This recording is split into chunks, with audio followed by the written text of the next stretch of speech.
Қос бұрыштың тригонометриялық функцияларының формулаларын қорытып шығару үшін қосу формуласын қолданамыз. Қосу формуласындағы синус альфа плюс беттадағы альфаны беттаға тең деп аламыз.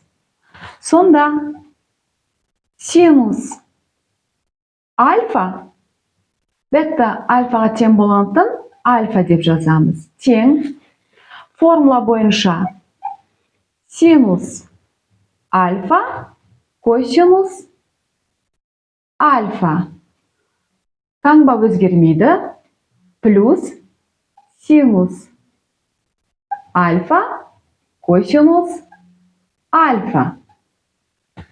Альфа плюс альфа бізге синус 2 альфаны береді. Синус альфа косинус альфа қосылған синус альфа косинус альфа. Демек 2 синус альфа көбейтілген косинус альфаға тең болады. Сонымен біз синустың қос бұрышының тригонометриялық формуласын қорытып шығардық. Ол бізде бірінші формула болсын. Косинус функциясының қос бұрышының тригонометриялық формуласында дәл осылай қорытып шығарамыз. Косинус альфа плюс бетта альфаға тең альфа деп жазамыз. Формула бойынша білеміз. Косинус альфа көбейтілген косинус альфа. Косинус функциясында таңба қарама қарсы таңбаға ауысады. Яғни плюс минус синус альфа көбейтілген синус альфа.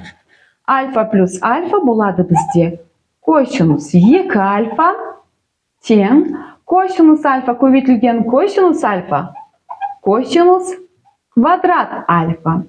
Азайту синус альфа көбейтілген синус альфа болады синус квадрат альфа.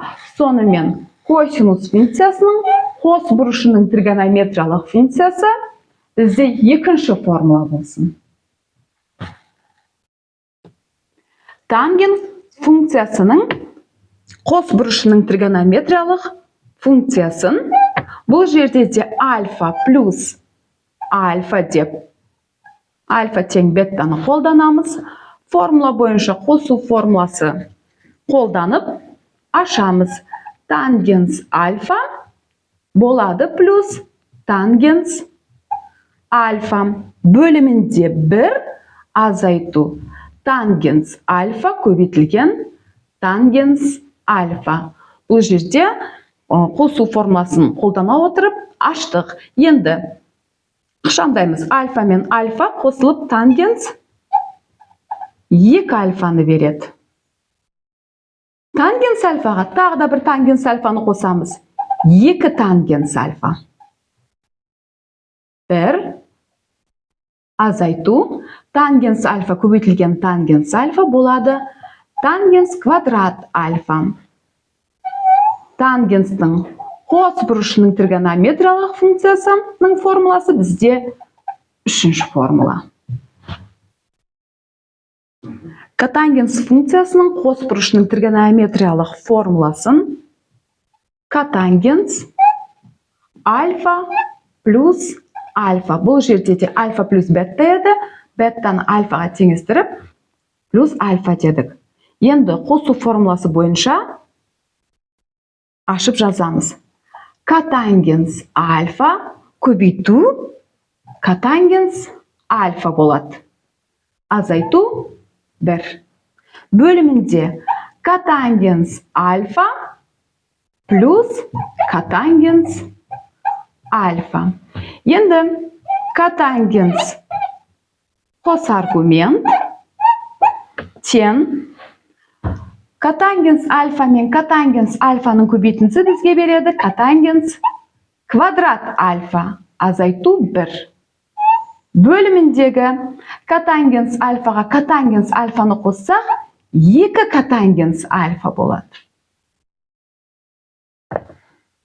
Бұл бізде тригонометриялық Funksiyalarımızın 4-nji kotangensiň qos buruşynyň formulası. 4-nji formula.